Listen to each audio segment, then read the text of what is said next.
Do you want to know how to add any size box corners to a bag pattern? Hi, I'm Linda. First up, decide how big you want your box corner to be. The bigger it is, the roomier the bag will end up.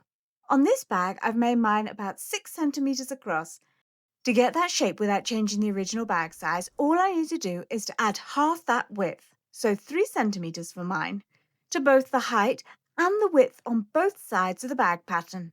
Then I'm just marking out a square with half that width measurement on both sides.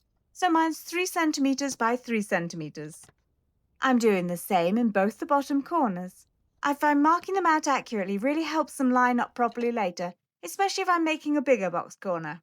If I'd just cut the square out of the original size fabric pattern without adding that extra fabric first, then my finished bag would end up much smaller. Then I'm cutting those squares off. Next, I'm going to sew the side seam like I normally would, just a regular straight stitch down the side.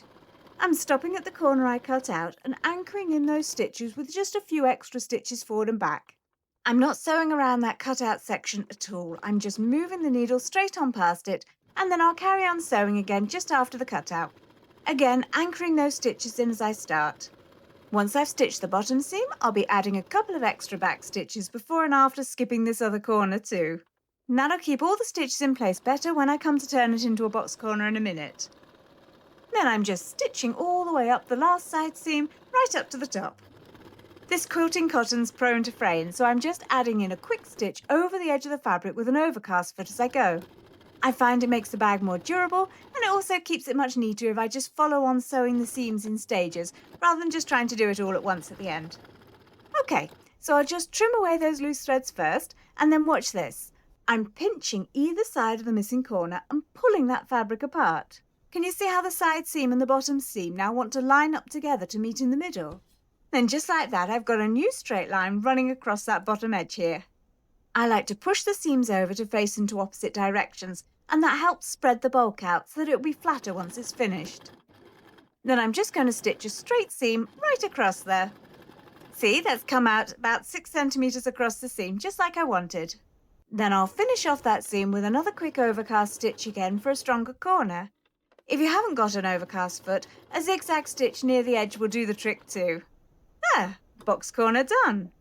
Should we take another look? Let's do the other side. I'll just pinch the fabric on each side again around that missing square, pull it apart, and then I can line up the side seam and the bottom seam together in the middle. When I push the seams in opposite directions, I like to make sure that I'm folding the bottom seam in the same direction as the other side, and that way it'll sit neater and flatter. Then I just need to sew a straight stitch across that new seam line again. And I'll finish it off with a quick zigzag over the edge after with the overcast foot too.